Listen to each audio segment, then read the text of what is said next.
Bonjour à toutes et à tous, bienvenue sur la chaîne de l'ESNA. J'ai le plaisir d'accueillir à nouveau Pierre May pour cette nouvelle interview sur le thème de la mycothérapie pour les animaux. Bonjour Pierre, merci d'avoir accepté une nouvelle fois de te mettre à nu sur la chaîne de l'ESNA, si je puis dire. Je vais te laisser la parole pour que tu puisses te présenter à notre communauté. Eh ben, merci Carmen, bonjour à toutes et à tous. Moi, je suis très content de transmettre ce que je sais, enfin, ce que j'ai appris au cours de ma très longue carrière, parce que ça fait 53 ans que je travaille. J'ai commencé très tôt à travailler, puisque à l'époque, en première année d'école vétérinaire, on avait le droit de faire des remplacements, ce qui paraît totalement incroyable maintenant. Et c'est vrai qu'il y a un petit côté inconscient, les vétos qui nous embauchaient si jeunes, alors qu'on savait rien faire, mais du coup, on a plongé dans la piscine très tôt. Alors, moi, je suis vétérinaire classique, généraliste. Je revendique d'être un généraliste et qui utilise dans sa proposition thérapeutique beaucoup plus de choses qu'un vétérinaire uniquement allopathe. Et on a fait très très tôt de l'homéopathie avec mon épouse parce qu'on s'est rencontrés à l'école et ça fait 50 ans qu'on ne s'est plus quitté finalement et qu'on bosse ensemble et qu'on a tout créé ensemble, nos deux cliniques successives, parce on s'est d'abord associé avec un ami en clinique rurale pure. Et puis ensuite, pour différentes raisons, on a bifurqué, mais on est toujours resté en très très bon terme avec cet associé. Et on s'est réinstallé enfin, après un passage dans l'enseignement et dans l'industrie agroalimentaire de quelques mois seulement. On s'est réinstallé en clinique classique généraliste où on soigne toutes les espèces. Donc, on a fait beaucoup de chevaux, beaucoup de vaches, et maintenant beaucoup moins avec l'âge, avec les soucis de santé, etc. On s'est un petit peu calmé vis-à-vis des gros animaux. Et puis ensuite, il y a une chose importante pour nous, c'est de transmettre ce qu'on a appris pour que, avec en arrière-plan, la citation de Sœur Emmanuel qui dit tout ce qui n'est pas donné est perdu. Donc en fait, mon obsession, c'est de transmettre ce que j'ai appris. Et donc voilà, c'est pour ça que je suis devant vous aujourd'hui. Je ne suis spécialiste de rien. Je pense qu'il faut pas que on se mélange les pinceaux. Je vois qu'il y a beaucoup de polémiques en ce moment sur la phytothérapie, la mycothérapie, l'ostéopathie, l'acupuncture, l'homéopathie. On se fait allumer de partout en se faisant traiter de charlatan. Actuellement, il y a vraiment comment dire, une espèce de chasse aux sorcières, entre guillemets, euh, par rapport à vis-à-vis des vétos et des vétotes, parce qu'il y a beaucoup plus de femmes maintenant vétérinaires que d'hommes, euh, non conventionnelles. En fait, ce qu'il faut comprendre, c'est que on est, ce sont des thérapeutiques. L'ostéopathie, l'acupuncture, ce sont des thérapeutiques, ce ne sont pas des médecines à part entière. Il faut toujours faire des commémoratifs, c'est-à-dire discuter avec la personne qui est avec le maître ou la maîtresse du chien ou du chat ou du cheval ou de la vache, etc. Il faut discuter, poser des questions, faire les commémoratifs, ensuite faire un examen clinique le plus complet possible, ensuite faire des examens complémentaires, radio, échographie, maintenant scanner, IRM, pourquoi pas, tout en même temps, pour faire monter la facture. Enfin bref, les examens complémentaires, on ne doit les faire que si on en a besoin. Et ensuite, on pose un diagnostic et on propose un pronostic. Et une fois qu'on a fait ça, c'est-à-dire le vrai travail d'un vétérinaire, à ce moment-là, on propose dans l'offre thérapeutique beaucoup plus de choses. Et quand j'ouvre ma boîte à outils, j'ai pas que les antibiotiques et la cortisone, j'ai bien plus de choses. Je caricature un petit peu, mais en fait, je suis très classique dans ma façon de travailler, sauf que dans ma thérapeutique, j'ai plein de choses. Voilà, et je tiens à préciser ça parce que la plupart du temps, les gens s'imaginent, enfin, les clients s'imaginent que l'homéopathie, par exemple, c'est une médecine, etc. Non, l'homéopathie, c'est une thérapeutique avec une approche diagnostique qui est très très intéressante parce que on fait un examen classique normal, mais on fait surtout une prise de commémoratif très importante. Voilà. Et donc maintenant, je transmets à tous ceux qui veulent m'écouter quand j'ai l'occasion de le faire. Et on te remercie vraiment infiniment pour cette transmission et pour les apprentissages que tu nous apportes. C'est effectivement important le rappel que tu viens de faire parce que finalement tu es un vétérinaire classique avec plein d'outils dans ta C'est boîte à ça. outils. c'est ça. et qui te permet d'accompagner et de soigner, parce que toi, tu as le droit de soigner les animaux, des propriétaires, des humains qui viennent te voir. Donc, moi, je trouve que c'est une chance de pouvoir se former et proposer plein de choses complémentaires. Alors, nous allons aujourd'hui discuter, du coup, échanger sur la mycothérapie, donc qui est une thérapeutique qui me tient énormément à cœur parce que je suis passionnée par les champignons thérapeutiques. Et même si tu ne te proclames pas spécialiste, tu les utilises, donc et tu les utilises depuis fort longtemps. Et donc, c'est sous ce prisme-là, donc ton prisme en tant que praticien de cette thérapeutique qui nous intéresse aujourd'hui. Donc, ta vision des choses, comment, dans quel domaine tu peux les appliquer, comment tu peux les appliquer. Et donc, avant de démarrer dans le vif du sujet, j'aimerais que tu nous expliques vraiment la définition de la mycothérapie, alors qu'elle soit animale ou humaine, mais là, on va parler pour animaux, mais c'est la même de manière très simple. Et du coup, en quoi elle se distingue, par exemple, de la phytothérapie que beaucoup de personnes connaissent aujourd'hui. Alors pour faire simple, la mycothérapie fait partie de la phytothérapie. C'est l'utilisation de substances d'origine végétale pour traiter, mettre en place son traitement. Ces substances végétales, ça peut être effectivement des plantes, ça peut être des bourgeons. Moi, je fais aussi beaucoup de gémothérapie, ça peut être des algues. Et ça peut être des champignons. Alors, le seul truc, c'est que les champignons, c'est des organismes à part. Ils sont entre le monde animal et le monde végétal. Ils ont des structures particulières qui font que ça rappelle très souvent les insectes au point de vue, puisqu'ils ont une structure de chitine, exactement comme la carapace des crustacés ou des insectes. Et ils ont des systèmes de communication entre eux par le mycélium. C'est ça qu'on utilise d'ailleurs. En début, c'est ça que j'utilisais. Puis maintenant, on s'aperçoit que c'est pas forcément le mycélium qu'on utilise. Mais c'est pas des substances végétales à 100%. C'est des substances un petit peu intermédiaires. Mais globalement, il faut rentrer les champignons dans la mycothérapie. Donc la mycothérapie dans la phytothérapie. La phytothérapie, c'est aussi, oui, les algues, les bourgeons, etc. Donc, il y a pas, pour moi, il n'y a pas de différence majeure entre mycothérapie et le reste de ce qu'on fait. C'est une proposition thérapeutique.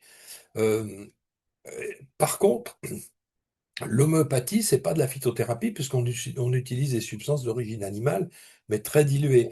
La médecine chinoise, moi j'ai fait beaucoup de médecine chinoise, ça m'a appris énormément de choses, et d'acupuncture et la démarche pour le diagnostic en acupuncture avec les poux, etc., est aussi très intéressante. Mais par exemple, la phytothérapie chinoise, la pharmacopée chinoise, on ne devrait pas dire phytothérapie, c'est des plantes, des minéraux et des champignons des substances d'origine animale. Donc c'est pour ça que j'ai un peu arrêté. Pour des substances d'origine animale me gênait un petit peu, mais c'est surtout parce que d'utiliser des substances thérapeutiques qui viennent de l'autre côté de la planète et qui sont pas du tout de notre culture, puisque même si j'ai fait beaucoup d'acupuncture, on s'aperçoit qu'on n'est pas dans une culture asiatique, en Occident évidemment, et donc ça m'a un peu dérangé et du coup j'ai arrêté. J'ai pas l'acupuncture, mais j'ai arrêté la pharmacopée chinoise, mais qui m'a appris plein de choses, hein, qui se recoupent avec ce qu'on fait. D'accord. D'ailleurs, pour revenir aux champignons, juste un Oui. détail, on dit champignons chinois parce Mm. que c'est les Chinois qui les ont beaucoup utilisés depuis des milliers d'années et que nous, la mycothérapie, c'est très récent chez nous, c'est très récent. Et, et on parle de champignons chinois alors que c'est des champignons qui poussent la plupart du temps. La plupart du temps, ils poussent très bien chez nous. Oui, tout à fait. Il y a des cultures chez nous qui se font et ils poussent très très bien, effectivement. Et alors, comment est-ce que les champignons, ils vont agir sur l'organisme d'un animal? Quel est est-ce qu'ils ont un mode d'action qui leur est propre par rapport, par exemple, à la phyto, à la gémo? Comment tu peux nous Alors, expliquer? effectivement, tu as raison de parler de ça parce que les champignons ont quand même des cibles thérapeutiques qui sont un peu particulières. Et qu'est-ce qui m'a fait utiliser les champignons? Moi, c'est l'immunité et le cancer. Donc, en fait, c'est que les deux vraiment grandes catégories, comment dire, de pathologies où les champignons sont vraiment les rois, c'est c'est tout ce qui est problème immunitaire, donc maladie auto-immune ou déficience d'immunité, ou allergie, etc. Donc, chaque fois que l'immunité s'emballe, s'emballe ou est déficiente, et puis la cancérologie. Moi, je suis arrivé aux champignons par la cancérologie. Et la première personne qui m'a parlé de champignons, c'est Bruno Donatini, qui est un monsieur exceptionnel, qui est un immunologiste, qui est un cancérologue également. Il est comme moi généraliste, mais il est, enfin comme moi, c'est moi qui suis comme lui, généraliste. Mais par contre, il utilise beaucoup les champignons dans tout ce qui est problème immunitaire et cancer. Et alors après, il y a toute l'histoire des polémiques entre champignons. On utilise le carpophore, on utilise donc le fruit, le champignon visible, on utilise le mycélium. Ça, c'est pas très très intéressant, ces polémiques qu'il y a. Ce qui est important, c'est d'utiliser une substance d'origine mycologique pour traiter ces pathologies très lourdes en général. Et donc, ce qui est très bizarre, c'est que les cancérologues s'intéressent pas plus que ça aux champignons. Et en fait, on peut très bien les utiliser à la place de, par exemple, chez nous en médecine vétérinaire, les gens peuvent pas se payer les chimiothérapies ou les radiothérapies ou les immunothérapies qui sont à la mode parce qu'elles sont toutes très très chères. Et en fait, il y a beaucoup de business autour de ça. Et les champignons nous permettent d'utiliser avec des coûts d'utilisation 100 fois moins importants que la chimiothérapie et d'avoir une thérapeutique dans ces pathologies lourdes. Alors c'est bien parce que moi je peux pas le dire, mais toi tu peux, donc tu peux l'affirmer, je suis contente de l'entendre. Euh, Nous, en tant que naturaux, on peut juste se dire qu'on peut venir en complément, accompagner. Donc, mais c'est vrai que il y a quand même des études scientifiques qui ont été menées, notamment sur le chaga, sur des cancers, notamment le cancer du côlon, en Asie, et qui prouvent son efficacité soit à la place de, soit en complément d'une chimio. Donc, comme il y a des études documentées dessus, on peut en parler. Euh, Est-ce que tu peux nous dire si, enfin, quelles sont les espèces sur lesquelles bah, ça marche le mieux, ou est-ce que ça marche sur toutes les espèces, donc soit chien, chat, nac, est-ce qu'on va pouvoir accompagner les équidés avec, comment ça se passe? Ah bah alors moi, c'est très très simple, ça marche sur toutes les espèces. La plupart des thérapeutiques, sauf problème particulier, par exemple l'aromathérapie, que j'ai beaucoup utilisé, je me suis un petit peu calmé parce que je me suis aperçu que c'était vite toxique sur les carnivores pour un problème totalement physiologique et compréhensible, c'est que les carnivores, surtout les félins, ont un handicap enzymatique au niveau du foie. Ils ont un foie tellement, comment dire, peu évolué finalement euh, par rapport à des herbivores ou bien sûr des omnivores qu'ils ont un gros problème pour métaboliser les molécules d'aromathérapie. Et en phytothérapie, c'est pareil. Les chats, c'est toujours des animaux plus compliqués à soigner que les autres. Mais la mycothérapie, les champignons, on l'utilise sur les chats, les chiens, les chevaux, les ruminants, etc. Il n'y a aucun problème. Dès qu'on a un problème d'immunité, sur les nacs aussi, moi j'utilise beaucoup sur les nacs. Alors après, où on fait un petit peu, comment dire, euh, on fait un petit peu des approximations, c'est sur les posologies. Parce que quand tu interroges des professeurs de médecine et tu leur dis quelle est la dose de chaga que je vais utiliser sur un lapin, bah, ils lèvent les yeux au ciel en leur disant, mais qu'est-ce que tu nous embêtes avec ton champignon? Il y a assez de choses comme ça à connaître. Et alors, ce qu'il faut comprendre en phytothérapie, comme en aromathérapie, comme en homéopathie, c'est différent. L'homéopathie, c'est vraiment de l'information. On envoie de l'information. Mais en champignon, c'est que ces substances sont faites d'une quantité impressionnante de molécules. Dans certains champignons, il y a 6 ou 700 molécules différentes. Donc, il faut parler du totum et il faut se baser sur le totum de ces molécules. Alors, les chimistes, les allopathes classiques, eux, ils ont l'habitude d'utiliser telle substance à telle dose, à telle dose très précise, tant de milligrammes kilo par jour ou 2 fois par jour, etc. Et donc, c'est vrai qu'en phytothérapie, il faut accepter, moi j'ai mis du temps à l'accepter, que rien n'est fixé dans le marbre et que quand vous changez, vous passez d'une espèce à l'autre, eh ben on tâtonne un petit peu et en fait c'est l'expérience des autres qui est intéressante et finalement c'est pour ça que moi je passe mon temps à échanger avec des confrères, on a créé des groupes WhatsApp, etc. Moi je sais pas, en général j'ai une cinquantaine de questions par jour sur des posologies, sur des utilisations, etc. Et bon, je transmets ce que je sais. Il y a plein de choses que je sais pas, évidemment. Plus j'avance, plus je m'aperçois que il y a un gouffre insondable de méconnaissance que j'aimerais bien combler avant de partir, mais comme j'aurai une réincarnation et ma deuxième vie, ça sera une vie de vétérinaire, je veux pas être incarné en hibou ou en chacal, je veux être incarné en vétérinaire pour, pour avancer encore. D'accord, Donc, pour parler d'espèces, il n'y a aucune restriction d'espèces. très bien. Et est-ce que tu peux nous rappeler quelles sont les principales propriétés, en fait, thérapeutiques, bah, des champignons médicinaux? Alors, de façon générale, la caractéristique de la mycothérapie, c'est modulation de l'immunité. Je dis bien modulation, c'est-à-dire que ça, c'est très très intéressant parce que c'est des amphomodulateurs, c'est-à-dire que quand il n'y a pas assez d'immunité, ça la stimule, et quand il y a trop d'immunité, dans les maladies À la auto-immunes, par réduire. exemple, ça Mm. la réduit. Donc, c'est extrêmement rare dans le monde végétal d'avoir cette propriété comment dire, binaire, hein, c'est-à-dire qu'on augmente ou on diminue, c'est des modulateurs. Donc la première indication des champignons, c'est ça. La deuxième indication, c'est effectivement le cancer, parce que dans les cancers, l'immunité est très très importante. D'ailleurs, on parle d'immunothérapie, on parle de vaccin contre le cancer, etc. Mais c'est sûr que le cancer, c'est évidemment plurifactoriel. Mais si on augmente l'immunité dans un cancer, on a déjà gagné la moitié de la bataille, hein. Et puis après, il y a des cibles particulières de certains champignons, plutôt sur la peau, plutôt sur le système nerveux, plutôt sur le système digestif. Et par exemple, le chaga que tu as cité tout à l'heure, bien sûr que sa première activité, c'est une activité anticancéreuse, mais c'est le plus fort antioxydant connu au monde. Il n'y a pas plus fort que le chaga pour faire, comment, diminuer l'oxydation.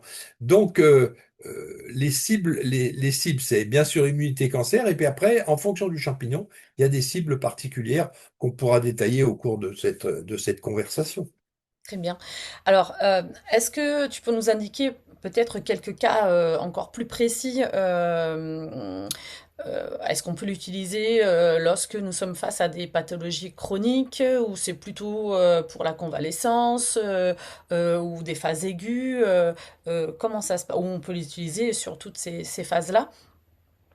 Alors, pour répondre à ta question, le champignon n'est pas spécialisé déjà dans certaines pathologies, sauf qu'il a des orientations. Les champignons en général ont des orientations, comme on vient de le dire, mais par rapport au traitement sur une pathologie aiguë, c'est très très intéressant. Puis sur des pathologies chroniques, parce que le cancer, par exemple, on ne peut pas dire si c'est chronique ou aigu. Tu sais qu'un cancer, quand on commence, quand on va mieux, ou quand on est guéri, on dit jamais qu'on est guéri, on dit qu'on est en rémission. Donc le traitement des champignons, et ça je l'ai expérimenté récemment aussi, c'est quand est-ce qu'on s'arrête? Et la question est, quand est-ce qu'on s'arrête sur un cancer? Quand est-ce qu'on s'arrête sur un problème immunitaire? Quand est-ce qu'on s'arrête de traiter? Est-ce qu'on espace le traitement, etc. Donc si tu veux, c'est pas une, ça peut être utilisé en aigu, ça peut être utilisé en chronique, ça peut être utilisé en répétitif, c'est-à-dire qu'on traite pendant 6 mois, par exemple, sur une grosse pathologie, et puis après on arrête, et puis ben, on voit comment l'animal répond. Et si l'animal réclame de nouveau un traitement, ben, il faut y aller. C'est-à-dire que c'est toujours pareil, c'est pas le professeur, ni le vétérinaire, ni le propriétaire, c'est le chien qui a raison, c'est le chien qu'il faut écouter. Et pour toutes les pathologies, c'est pareil. Et comme on a affaire à des substances, comme je disais, qui ont des centaines de molécules différentes, et qu'on ne sait pas toujours quelle est la molécule qui est le support de l'activité, ça c'est l'obsession des allopathes, et dire oui, mais c'est quoi qui marche dans ton champignon? Eh ben non, non, c'est tout le champignon. Et du coup, voilà, on n'a pas des protocoles aussi précis qu'en chimie. C'est ça qui déstabilise beaucoup de praticiens. Et moi, je vois bien dans mon entourage, les vétos que je forme, ils ont une réticence parce que ils sont tellement habitués à ce qu'on leur dise. Voilà, c'est tant de milligrammes kilo pendant tant de jours, et basta, on arrête. Que je leur dis, non, non, ça se passe pas comme ça. Et il faut vraiment changer de paradigme de pensée par rapport au traitement non conventionnel. Très bien. Est-ce que tu peux nous citer les quatre cinq les plus utilisés en animal? Ah oui. Alors, en pathologie animale, c'est comme en médecine humaine. Les plus importants, c'est Chaga. Alors, je le mets pas en premier parce qu'il est plus fort que les autres, c'est parce qu'il a beaucoup, beaucoup d'indications. En cancéro-immunité, évidemment, le Coriolis versicolore qui est interdit en médecine humaine, mais pas, qui est pas interdit en médecine vétérinaire. le Ganoderma lucidum, le Ganoderme. Alors, ils ont des noms bizarres. Moi, j'utilise le nom latin parce que Coriolus Ganoderme, tout le monde sait ce que c'est. Et puis, après, qu'est-ce qu'il y a? Il y a l'Agaricus. Et pour ceux qui ne connaissent pas, est-ce que tu peux donner le nom le plus connu? Eh ben, le chaga, c'est chaga. Oui, Je ne connais pas d'autre nom, non, puisque, voilà. Ensuite, le Ganoderma lucidum, je crois qu'il l'appelle, je sais plus, la queue de dinde ou un truc comme ça, ou oui. c'est le Coriolus versicolore qu'on Mm, appelle la queue de dinde. L'éricium, c'est la crinière de lion, ça c'est facile à se souvenir. Éricium qui est un champignon que j'utilise de plus en plus. mm, Agaricus blazei, c'est le rosé des prés, mais d'origine mexicaine, mais mm. c'est un rosé des prés. Donc voilà, et tous les champignons, a priori, qu'on mange dans les omelettes en cueillant des champignons en automne, tous ont une activité thérapeutique presque, hein. Et par contre, ils sont pas étudiés parce c'est pas la dominante. C'est des champignons. Et alors, c'est marrant parce que les champignons thérapeutiques sont très bons à manger et les champignons très bons à manger sont pas forcément thérapeutiques. Donc, mais globalement, tous les champignons ont une activité. Alors, oui, les cinq plus importants, c'est Chaga, Ganoderme, Coriolus, Ericium, Agaricus. Qu'est-ce que j'oublie? Non, je pense que c'est enfin, Shiitake, Maitake, Kawatake aussi, ça, c'est les noms chinois, ça, Mm. ou japonais, parce qu'en Asie, de façon générale, on utilise depuis des millénaires les champignons. Très bien. Je ne sais pas si j'ai répondu à ta question. Si, si, bah, c'est les plus utilisés, même s'il y en a effectivement énormément. Il y en a qui sont interdits effectivement en France, alors ils sont autorisés par exemple en Suisse. Mais effectivement, on n'a pas besoin de tous les connaître, hein. C'est vrai qu'en animal, j'utilise 5, 6, pas plus, C'est ça? selon, Ouais. selon, Tu vois, je suis en les train de pathologies. regarder mon petit vadémécum parce que je me suis fait un petit vadémécum que j'ai laissé à la clinique pour ceux qui connaissent pas les champignons. Là, j'ai pas parlé du Lentinus elodes, qui est le shiitake, Mm. que j'utilise moins. Les pleurotes, c'est pareil, je les utilise moins. Les polypores, je les utilise moins. Mais oui, je pense qu'on a le maitake, shiitake, ericium, ganoderme, chaga et coriolus, on a fait le tour, quoi. Alors, on a parlé tout à l'heure un petit peu enfin même beaucoup des rôles majeurs, notamment et des indications au niveau du chaga, qui sont multiples, mais aussi c'est valable pour les autres champignons. Mais par exemple, si on parle du reishi, quelles seraient les indications pour ce type de champignon, ou reishi notamment, puisque c'est aussi un qui est un de ceux qui est le plus connu. Le reishi, c'est le Ganoderma, Mm, Ganoderme, hein, Ganoderma lucidum. C'est des champignons, donc il faut préciser que dans le règne des champignons, la plupart du temps, c'est des champignons saprophytes et même parasites des arbres, et qui sont en fait, qui poussent sur des arbres en décomposition. Donc ils font partie de la chaîne de la décomposition de l'arbre, mais c'est pas des champignons qui tuent l'arbre. En fait, c'est bizarre parce que le chaga, par exemple, qui a été beaucoup, beaucoup utilisé en Sibérie, puisque la première utilisation connue du chaga, c'est sur le fameux écrivain qui a été prix Nobel de littérature, Solzhenitsyn, qui avait écrit un bouquin dans les années 80-90 sur le pavillon des cancéreux, où il explique très bien que là-bas en Sibérie, ils n'avaient pas accès à la médecine occidentale, même en Russie.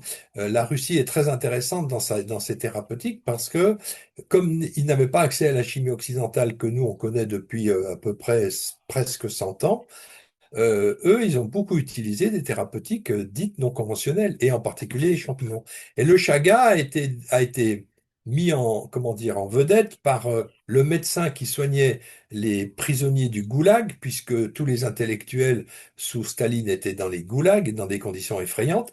Et Solzhenitsyn, cet écrivain mondialement connu, a expliqué qu'il avait capté, enfin, il avait eu un cancer de l'estomac très très péjoratif et qu'il avait été hospitalisé, et que le médecin de ce centre, de cet hôpital pour les prisonniers, qui devait pas être très content non plus d'être en Sibérie, mais bon, qui devait être aussi opposant politique, pour ça qu'il était là, et il lui a dit, mais les peuples Khanty, là, les nomades qui traversent la toundra avec leurs troupeaux de rennes, ils sont jamais malades, ils ont jamais de cancer, et comment Solzhenitsyn lui a dit, et pourquoi? Ben parce qu'il consomme tous les jours du chaga, qui est un champignon parasite des arbres, Et le chaga est un parasite vrai, c'est-à-dire qu'il n'attend pas que l'arbre soit mort pour lui sauter dessus. En fait, il est sur l'arbre vivant, et en général, il est sur un arbre qui est mal en point. Alors les gens là-bas en Sibérie disent que quand il y a un chaga sur un arbre, c'est qu'il est en train de soigner l'arbre. C'est pas tout à fait démontré, mais ce chaga, c'est vraiment un truc, c'est une énorme verrue toute noire sur l'arbre, c'est moche, C'est on très comprend vilain. vraiment que c'est Oui. très vilain, c'est une tumeur de l'arbre là, qui est noire comme de la cendre. Et Mm. en fait, il fallait être gonflé pour avoir l'idée, ces peuples Khanty, là, ces nomades de la toundra, il fallait être gonflé pour aller prendre ce bout de champignon et en faire du thé tous les jours. Mais ils n'étaient jamais malades grâce à ça. Jamais, jamais. Alors qu'ils étaient dans des conditions de vie épouvantables. Ouais. Et donc, c'est comme d'habitude, euh, c'est ce qu'on appelle l'ethnopharmacognosie, c'est la connaissance des substances végétales thérapeutiques par les peuples premiers. Et le centre en France le plus important là-dessus, c'est le centre d'ethnopharmacologie de Metz. C'est la Société française d'ethnopharmacologie, qui a été montée par Jean-Marie Pelt, et puis maintenant c'est Jacques Florentin qui a pris la suite. Et c'est vraiment des gens qui sont super intéressants parce qu'en fait, ils vont voir comment les gens qui vivent de façon très très rustique et très rudimentaire dans les forêts, dans les toundras, etc., se soignent avec les plantes. Et en Occident, on a complètement oublié ça. En fait, on a oublié. Moi, quand je regarde des bouquins de médecine vétérinaire, j'ai retrouvé dans une brocante l'autre jour la trousse d'un vétérinaire de campagne, et il avait son petit carnet écrit à la plume, où c'était écrit tout petit toutes les recettes qu'il avait pour soigner les chevaux, les vaches, etc. Et il avait très très peu d'outils, très peu de médicaments, mais il prescrivait des plantes, mais toute la journée. Et donc, en fait, ce vétérinaire, c'était dans les années 1910 qui travaillait dans la région de Haute-Savoie. Et, et c'est étonnant de voir que 99% de ce qu'il faisait, c'était des substances végétales ou éventuellement des minéraux. Mais les champignons, ils n'en parlaient pas encore. Ouais, ah ouais, c'est vrai que bah, le but de cette interview, c'est aussi de vulgariser un petit peu bah, ce monde-là, hein, Oui, ce règne du champignon thérapeutique, parce que effectivement, on va pas rentrer dans les détails et c'est fait exprès, oui, hein, et puis ça ne sert à rien lors d'une interview comme ça de rentrer dans le détail. Peut-être que ça donnera envie bah, aux élèves de l'ESNA ou d'autres praticiens animaliers d'aller se former, ou même des vétérinaires qui nous suivent, ce serait formidable parce que c'est un formidable outil d'accompagnement humain en médecine humaine et également en médecine vétérinaire. oui, Euh, alors, je voulais quand même poser une question qui est importante, c'est-à-dire que on a vu qu'ils ont différentes propriétés, qu'on peut les utiliser aussi bien en aigu, en chronique, en convalescence, mais également pour accompagner les vieux animaux, puisque on a parlé du chaga, qui est un des meilleurs antioxydants. Donc, est-ce qu'il y a des contre-indications? Et notamment, par exemple, si je prends le reishi, le chaga et l'éricium, par exemple. Alors, l'éricium, oui, c'est un champignon que je conseille énormément, puisque il a une visée au niveau tout ce qui va être transit intestinal, quand même assez importante. Donc, je voulais te demander, pour ces trois-là, ou de manière générale, est-ce qu'il y a quand même des contre-indications et quelles sont-elles? alors, très honnêtement, il n'y a pas de contre-indication. J'ai jamais eu le moindre problème avec les champignons. On a quelquefois des effets, alors j'aime pas employer le mot effet secondaire parce que quelquefois en médecine traditionnelle occidentale, les effets sont pas secondaires du tout. Quelquefois on flingue des bestioles ou on flingue des humains, même avec des traitements qui sont toxiques. Alors, moi personnellement, j'ai jamais connu de problème de contre-indication. Alors, quelquefois, j'ai eu des problèmes de non-efficacité, mais très rare et en général, c'est lié à la mauvaise prescription. C'est-à-dire que quand les gens me disent, oh ben les champignons ils marchent pas, eh ben je réponds non, c'est pas que les champignons marchent pas, c'est que moi je me suis trompé ou j'ai pas trouvé le bon champignon. C'est Mm. comme quand les gens me disent que l'homéopathie marche pas. Non, non, l'homéopathie marche très bien, c'est que votre homéopathe est nul. Et c'est le prescripteur qui se trompe, c'est pas la substance qui marche pas. Donc pour parler de contre-indications sur ces trois champignons en particulier, j'en ai jamais eu. Alors par contre, après, il y a des effets à fonction de la dose. C'est pareil, j'ai pas été, j'ai vraiment jamais eu. Moi, ça fait seulement 20 ans que j'utilise la mycothérapie. Celui qui m'a reformé, c'est Donatini. Et j'utilisais beaucoup ces champignons qui étaient du mycélium mélangé avec le support du mycélium. Et effectivement, c'était un petit peu un problème, mais j'ai jamais eu de contre-indication. Alors, sur certaines pathologies auto-immunes, certains disent, oui, mais avec le reishi, tu risques d'augmenter l'immunité. Non, non, c'est pas vrai. On n'augmente pas l'immunité, on est immunorégulateur. Donc, chaque reishi qui a plein d'indications, tu me posais tout à l'heure les indications du reishi. Moi, j'utilise beaucoup en immunité et en cancérologie, mais c'est très, très intéressant aussi d'un point de vue comportemental. Ça améliore le sommeil, c'est un anxiolytique. Enfin, si on lit les bouquins, alors il y a trois ou quatre bouquins que je pourrais citer sur les champignons qui sont très très intéressants, très fouillés, et en particulier ceux de Paul Stamets, qui est le premier mycologue au monde qui a écrit beaucoup sur les champignons. C'est un Américain qui est en fait un garde forestier qui s'est passionné pour les champignons parasites et qui est devenu un des plus gros, comment dire, producteurs de champignons parce qu'il les cultive, etc. Il a compris comment ils fonctionnaient. Donc, euh, très Il a d'ailleurs honnêtement, fait le documentaire suite à la sortie de son livre. Il a fait un documentaire je ne savais pas ça. ouais, et le livre est Mais magnifique. Mais les bouquins sur les champignons, je les ai pas préparés là, mais il y en a des très très très intéressants. En ce qui concerne le monde vétérinaire, moi j'ai consacré sur ma deuxième édition de mon guide pratique, je fais pas de publicité parce qu'il est tellement cher ce bouquin. J'ai aucune prise sur le prix du bouquin. C'est pas moi qui décide, c'est l'éditeur. Mais j'ai fait un très gros chapitre sur les champignons parce que je les utilise de plus en plus. Il y a 10 ans, je les utilisais moins, et il y a 20 ans, j'ai utilisé 25 ans, je les utilisais pas du tout. Donc, pour répondre à ta question précisément, j'ai jamais rencontré de problème avec les champignons. Et quand ça marche pas, c'est soit que je j'ai pas mis la bonne dose, soit que j'ai pas mis le bon champignon. Mais j'ai jamais eu de contre-indication. Et en fait, c'est vrai que les champignons, ils ont plusieurs indications. Alors, est-il vrai de dire que, par exemple, le reishi, comme il a un effet anticoagulant, puisqu'on parle de contre-indications, même si on n'a pas des majeures, mais est-ce que, il faut quand même l'arrêter si on le prend, ou il vaut mieux l'arrêter 48 heures avant une chirurgie et le reprendre 48 heures après? C'est tout à fait vrai. L'effet, comment dire, c'est pas un effet anticoagulant exactement, c'est un effet fluidifiant sur le sang, qui Hein, est très très intéressant justement, parce que plus le sang sera fluide, c'est l'effet aspirine en quelque sorte. Mais en fait, les substances végétales qu'il faut arrêter 48 heures avant une intervention, c'est effectivement les champignons en général, le reishi plus particulièrement, même j'arrête le chaga aussi 48 heures avant, et puis j'arrête le ginkgo. La plante qu'il faut arrêter avant de chirurgie, c'est le ginkgo. Au début, on croyait que les oméga 3 étaient des fluidifiants, mais en fait, ils sont pas des fluidifiants, les oméga 3 d'origine marine, soit de poisson, soit d'algues. Pas les oméga 3 par l'huile de lin. L'huile de lin pour un carnivore, ça marche pas. hein, Pour un herbivore comme le cheval, ça marche très très bien. hein, Mais pareil. Les oméga 3, en fait, ils permettent la déformabilité de la paroi des globules rouges. Donc les globules rouges, au lieu de rester en disque à travers le capillaire, comme ça, il se hein, met en torsade, il se fluidifie et il va beaucoup plus loin. Mais c'est pas les oméga 3 ne font pas saigner quand on coupe un vaisseau. Les oméga 3, ils augmentent l'efficacité des globules rouges pour emmener l'oxygène le plus loin possible dans les tissus.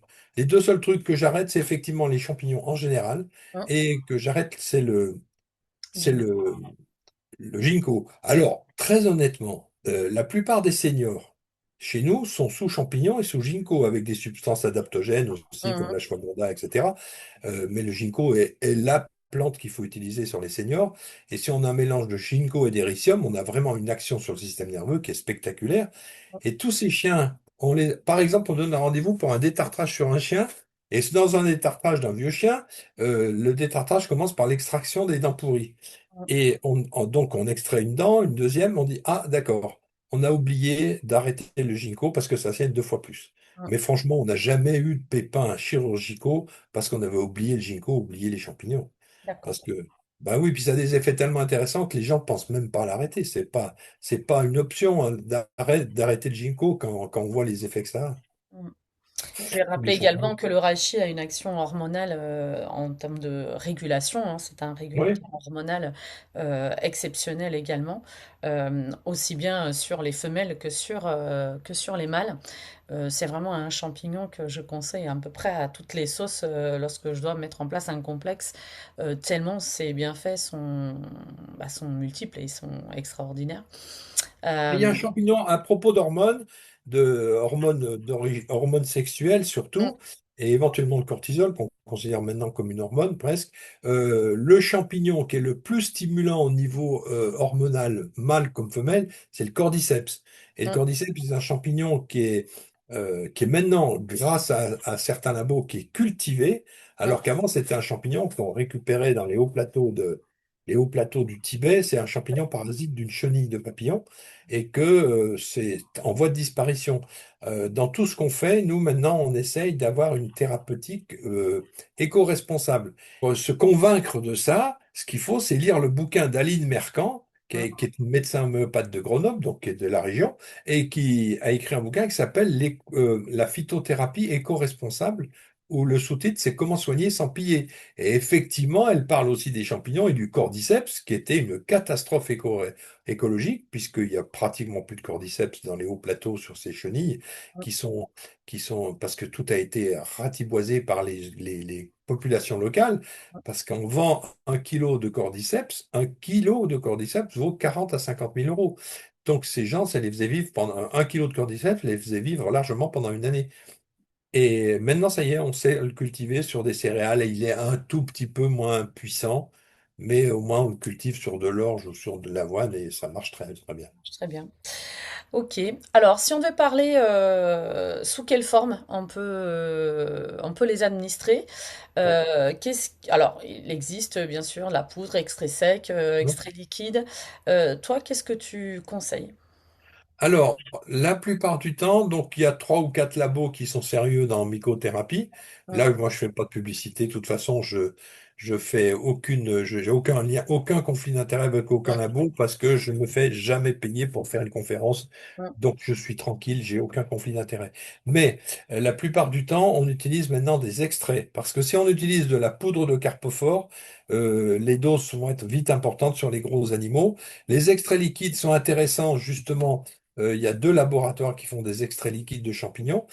Sont intéressants pour les gros animaux parce que c'est plus facile à administrer que des gélules. Sur un cheval, c'est évident que c'est plus facile d'administrer un liquide qu'un champignon.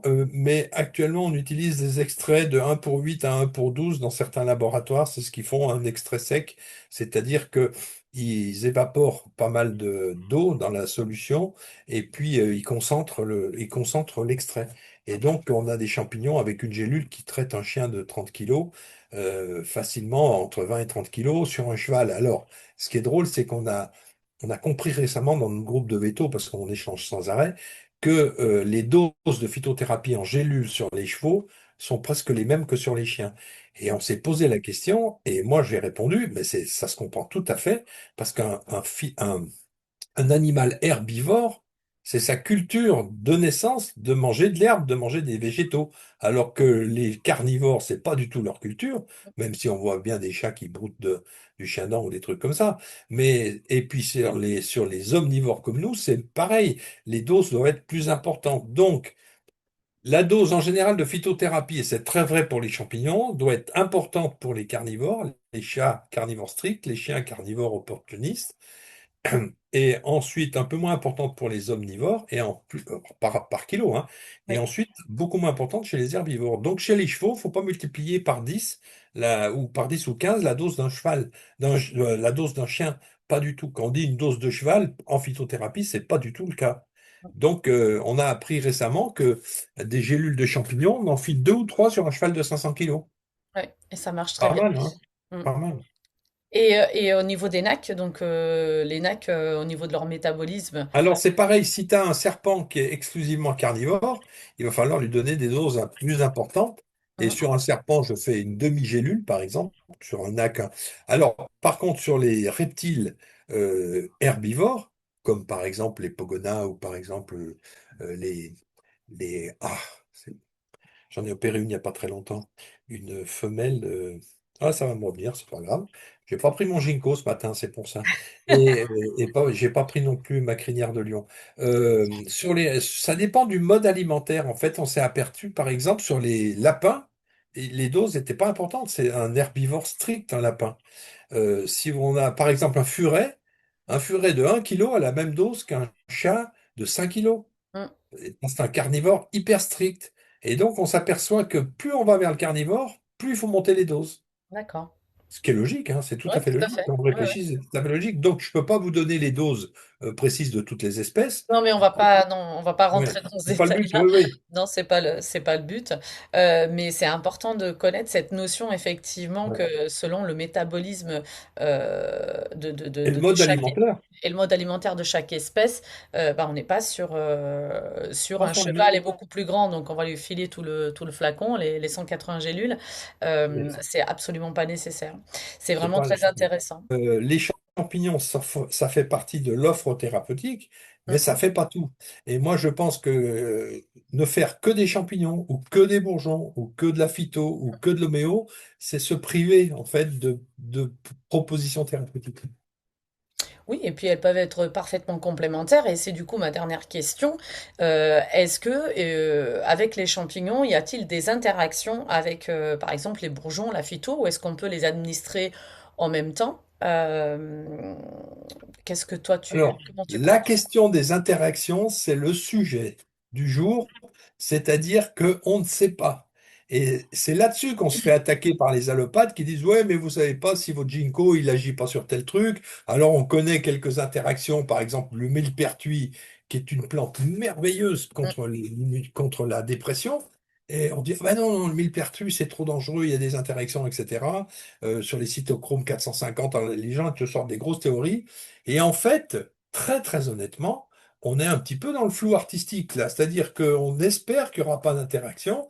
Mais moi, par exemple, je prends en général une dizaine de plantes par jour, mm, parce que moi, on m'appelle Monsieur Plus dans la famille, parce que je prends plein de trucs et alors, et très honnêtement, je ne sais pas s'il n'y a pas des interactions entre tout ça. Alors, j'utilise pas, je fais pas n'importe quoi. Bien sûr que je travaille énormément parce qu'en fait, ce qu'il faut dire, pour apprendre, il faut travailler. Et mm, il y avait une conférence là pendant le congrès du Jura, là, il y avait une conférence de Michel Delorgeril, qui est un monsieur que j'adore et que j'admire sur les pathologies cardiaques. Et lui, c'est pareil. Euh, il explique qu'il faut beaucoup, beaucoup travailler pour apprendre, apprendre et observer. Et voilà.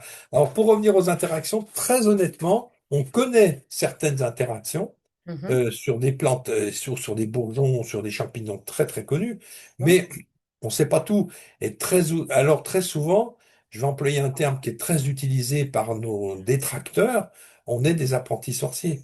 mm, Et c'est pour ça il y a la chasse aux sorcières en ce moment qui s'organise parce que personne, aucun laboratoire ne se permet de faire une étude en double aveugle avec un échantillon très représentatif, avec écart-type et tout le tralala, pour une plante. Puisque la plante, si on peut pas la breveter, ben, elle est- comme on peut pas la breveter, elle n'intéresse personne. Et aucun labo de phyto n'aura les moyens de faire ce type d'expérimentation.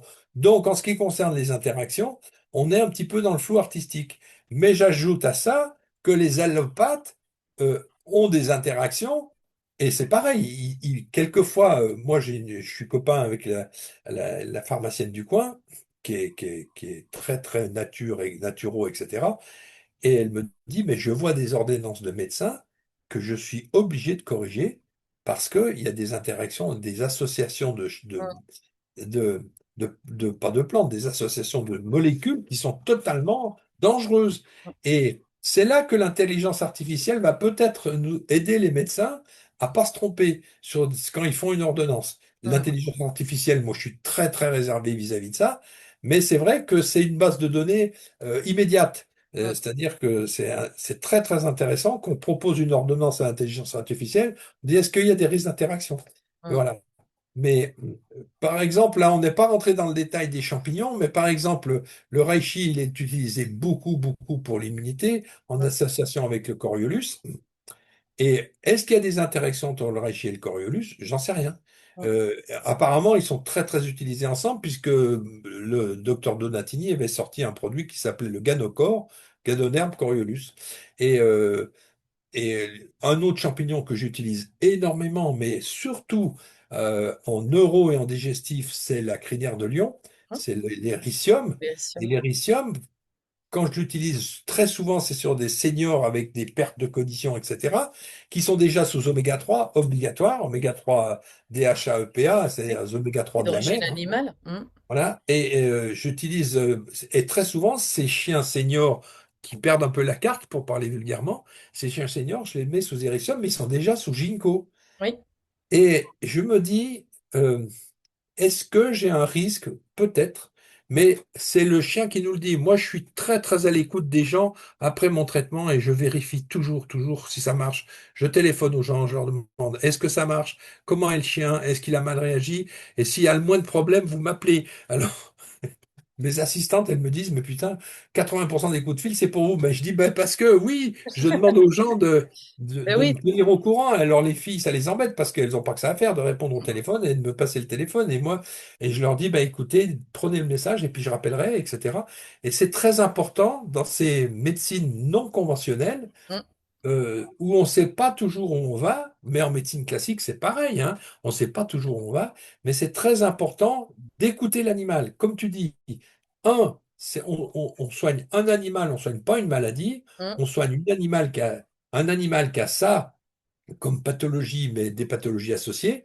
Et donc, c'est cet animal qu'il faut soigner. Surtout, c'est pas de dire, ah bah tiens, c'est une gastroentérite, je vais soigner une gastroentérite. mm. Mais non, la question, c'est pourquoi il fait une gastroentérite? Qu'est-ce qu'il mange? Quel âge il a? Est-ce qu'il mange ses crottes? Est-ce qu'il mange de l'herbe? Il y a plein de choses à demander. Mais une fois qu'on a dit, qu'on a fait son diagnostic et qu'on a donné un traitement, enfin, vous, naturopathe, vous n'avez pas le droit de parler de diagnostic, Non. mais bon, vous donnez un traitement, vous proposez un traitement. Moi, c'est ce que je dis, je vous propose ça. Mm, Après, vous faites ce que vous voulez. Si vous estimez que ça vous convient pas, et si surtout ça convient pas au chien, ou au chat, ou au cheval, il faut me le dire vite parce que c'est lui qui a raison. C'est pas moi, c'est pas le professeur, c'est pas le bouquin de phyto, c'est lui qui a raison. tout à Et fait. bon, pratiquement toujours. Quelquefois, ils n'ont pas tout le temps raison, les bestioles. Mais bon. Et donc, il faut arriver à suivre. Alors, pour revenir à la question très, très pertinente et très gênante, finalement, des interactions, c'est la réponse, on ne sait pas trop, en fait. Il faut être honnête, on ne sait pas trop. Et donc, du Et coup, est-ce qu'on applique quand même une mesure de précaution? C'est-à-dire que on va privilégier de administrer les champignons, mais pas en même temps que la gémeaux, pas en même temps que la phyto, pas en même temps qu'un traitement. ouais. Du coup, quelle serait la précaution à Alors, lancer? euh, la précaution, c'est de ne pas mélanger trop de choses. Mais on est obligé de faire des complexes parce que les plantes, les champignons, elles ont des cibles quand même plus précises. Par exemple, on sait que l'aubépine, elle joue sur le cœur, le système nerveux central, le système nerveux périphérique. On va pas associer l'aubépine avec, par exemple, du cordyceps en première intention. Mm. Mais on fait des associations et effectivement, il faut être vigilant, mais surtout par rapport à la réponse de l'animal. Bah, C'est se font aussi en phytothérapie, en gémeaux ou en mycothérapie. Donc, à l'intérieur de ces thérapeutiques, souvent on les associe parce que ça va potentialiser oui, les oui, bienfaits. Après, ma question, c'est au niveau des mélanges. C'est-à-dire, effectivement, j'ai donné un exemple, l'argile. Donc, on sait aujourd'hui que bah, quand on donne de l'argile, il faut attendre 2 heures avant de donner, après un traitement, on va dire, pour pas qu'elle vienne l'absorber et attendre deux oui. heures après l'administration de l'argile pour redonner éventuellement un traitement allopathique. Donc c'est dans ce sens-là, c'est-à-dire que est-ce que je donne ma myco le matin, j'attends 2 heures, je donne la Ah, phyto, d'accord. Mais voilà, ça c'est dans dépend, ça dépend de ce que tu recherches dans la formule. C'est pas systématiquement le matin ou le soir. Par exemple, quand tu as une formule plutôt anti-inflammatoire pour une inflammation, il faut la faire le matin. La mm, formule anti-inflammatoire, il faut la faire le matin. Et en général, j'associe rarement plus de 3 bourgeons et mm, de 3 plantes, très rarement. mm, Pour les champignons, j'utilise la plupart du temps 3 champignons maximum, mais je mélange pas tout ça.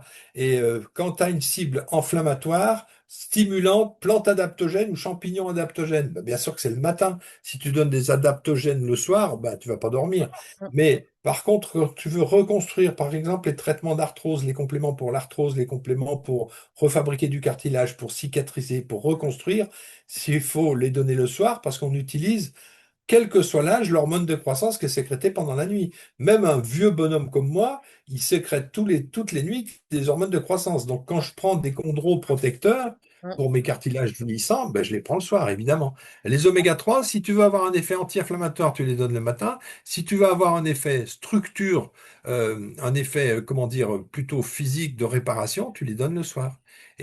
Mais pour répondre très précisément à ta question, je pense qu'il faut un peu de sagesse, réfléchir à ce qu'on donne, et un petit peu de logique, se dire, bon, je ne vais pas mettre un champignon anti-inflammatoire avec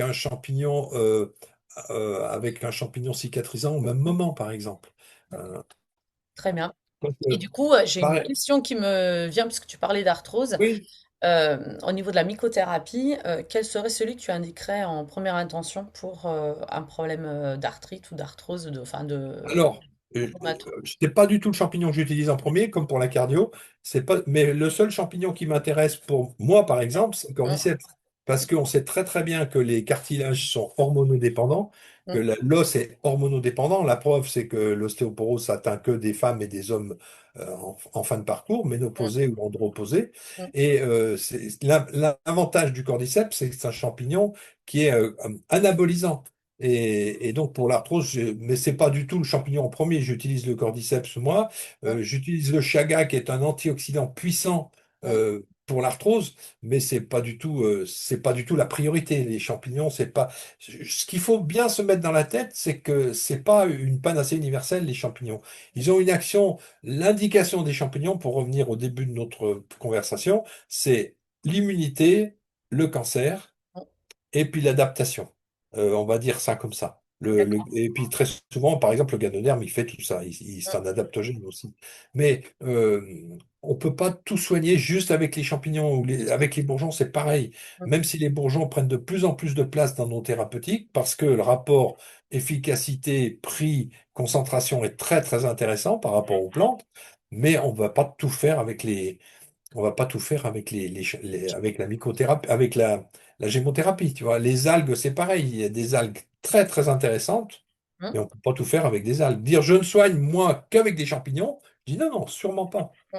Mais tu as raison de le rappeler parce que bon, même si la thématique c'est la mycothérapie, c'est important de rappeler effectivement que on est dans un ensemble, donc il nous faut une boîte à outils et on va sortir les outils nécessaires, des fois en complexe, des fois séparément. Et c'est important que tu rappelles ce point qui est très important. Oui. Effectivement, euh, on ne peut pas se spécialiser juste dans une thérapeutique et dire je vais faire que ça. C'est un outil Et, en plus. et, Euh, et- et il faut pas justement reproduire le- la mentalité fausse de l'allopathie. mm, Moi, je dis toujours aux allopathes, mais vous vous privez d'une foule de produits très intéressants. mm, Et je rappelle toujours, et ça fait grincer des dents, je rappelle toujours que les vétérinaires, comme les médecins, on a une obligation de moyens, on n'a pas une obligation de résultat. mm, C'est-à-dire que si l'animal ne va pas mieux, c'est pas une faute professionnelle. Mais si on n'a pas utilisé tous les moyens pour nous permettre que l'animal aille mieux, là, c'est une faute professionnelle. Et qu'est-ce que font les allopathes qui n'utilisent que la chimie? Eh ben, ils sont en faute professionnelle permanente. mm. Alors quand je dis ça, bien sûr que je Ça force va le pas trait en aimer. disant ça, Ouais. mais je le fais volontairement en disant, mais attention, vous êtes répréhensibles. Ceux qui se moquent de nous, qui disent qu'on est des charlatans, etc., je leur ai dit, mais c'est vous qui êtes répréhensibles, parce qu'un jour, il y a quelqu'un qui va vous dire, mais pourquoi vous n'avez pas fait de la phyto? Pourquoi vous n'avez pas fait de la médecine complémentaire en plus de la chimie? Pourquoi vous n'avez pas utilisé des moyens supplémentaires? Et là, ça commence à faire la grimace en face de moi. C'est ce que je défends et je pense qu'il faut être, comme je le disais, assez humble dans ce qu'on fait, mais convaincu de l'efficacité de ce qu'on fait et ne pas dire, ah ben moi je fais jamais de champignons parce que ça marche pas. Non. Ou alors je fais que des champignons parce que c'est absolument génial. Non, la réponse est non. Il faut être assez éclectique dans sa façon Ouais, de il faut être travailler. ouvert, ouais. Il faut être ouvert, ne rien pas se fermer de porte, je suis d'accord avec Ouais. toi. Donc, nous sommes bien d'accord que les formations que tu fais sont destinées aux vétérinaires, Oui, d'accord? Tu ne formes pas parce que d'autres. je peux pas trop en faire et donc je privilégie mes confrères que par rapport à... Ou alors je fais des conférences grand public. Ouais, non, mais c'est très bien que tu formes tes Ouais, confrères parce que plus il y en aura, mieux ça sera pour nos ouais, animaux aussi. ouais. Où est-ce que, bah, justement, bah, les vétérinaires qui voudraient se former avec toi, où est-ce qu'ils peuvent trouver les dates de formation? Alors, moi, j'enseigne surtout, alors j'enseigne dans plusieurs endroits. Mm. Je suis pas enseignant, hein, c'est que je partage Tu ma transmets. pratique, je Mm, partage mon expérience de praticien. Je suis pas du tout un prof, pas du tout. mm, J'enseigne à l'école vétérinaire de Lyon, donc j'essaye en dernière année, c'est ça qui est très important, de leur dire que ils sont tellement formatés par les pet fooders et par les labos de chimie mm, que j'ai du mal, mais je leur dis, il y a autre chose. Il y a mm, autre chose que ce qu'on vous a enseigné jusqu'à maintenant. Il y a d'autres choses, il faut que vous ouvriez un petit peu, que vous sortiez de vos œillères et que vous écartiez un petit peu les œillères. mm, Donc, à l'école vétérinaire de Lyon, donc sinon, je fais beaucoup de webinaires avec les labos que j'aime bien. mm, Je travaille uniquement par relation amicale ou relation humaine. J'ai aucune relation financière, je ne me fais jamais payer. Et parce que, bah, voilà, la liberté n'a pas de prix, comme on dit. Et sinon, là où j'enseigne le plus, c'est à l'Académie vétérinaire d'acupuncture et d'ostéopathie, la VETAO. Et mm, c'est là où on fait un cours assez fouillé de phytothérapie et avec plusieurs niveaux, c'est-à-dire qu'il y a un niveau de base, c'est un de mes collègues qui le fait maintenant parce que je l'ai fait pendant 20 ans, donc j'ai arrêté de faire le niveau premier, je fais les niveaux au-dessus, ceux qui ont déjà fait un peu de phytothérapie. Et puis sinon, j'enchaîne au DU de diplôme universitaire de phytothérapie à l'Université de Lyon et de Clermont-Ferrand. Et là, en face de moi, c'est ouvert aux médecins, pharmaciens, dentistes, sages-femmes et vétérinaires, tous ceux qui ont le droit de prescription. d'accord. Donc voilà, les vétos, ils peuvent faire un DU de phytothérapie. Alors le DU de phytothérapie, c'est très très intéressant. Et moi, je fais la partie vétérinaire, mais c'est la partie vétérinaire, c'est pour expliquer que ce qu'ils apprennent peut être appliqué aux animaux dans telle et telle condition. Mais je D'accord. fais pas, j'ai pas la prétention de faire tout le cours du DU, non, c'est pas. Donc Voilà. ça, plus les conférences que tu prépares, les Oui, livres que tu écris, je comprends ouais, pourquoi tu es ouais. aussi occupé. D'ailleurs, je t'en Oui, remercie parce que tu as trouvé un créneau pour les SNA.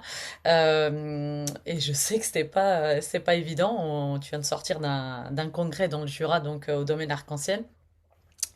Où tu as encore transmis et partagé ton expérience et ton savoir. On arrive à la fin de cette interview, donc je voulais vraiment te remercier d'avoir accepté cette invitation, d'avoir parlé en toute franchise et liberté de toute manière, oui.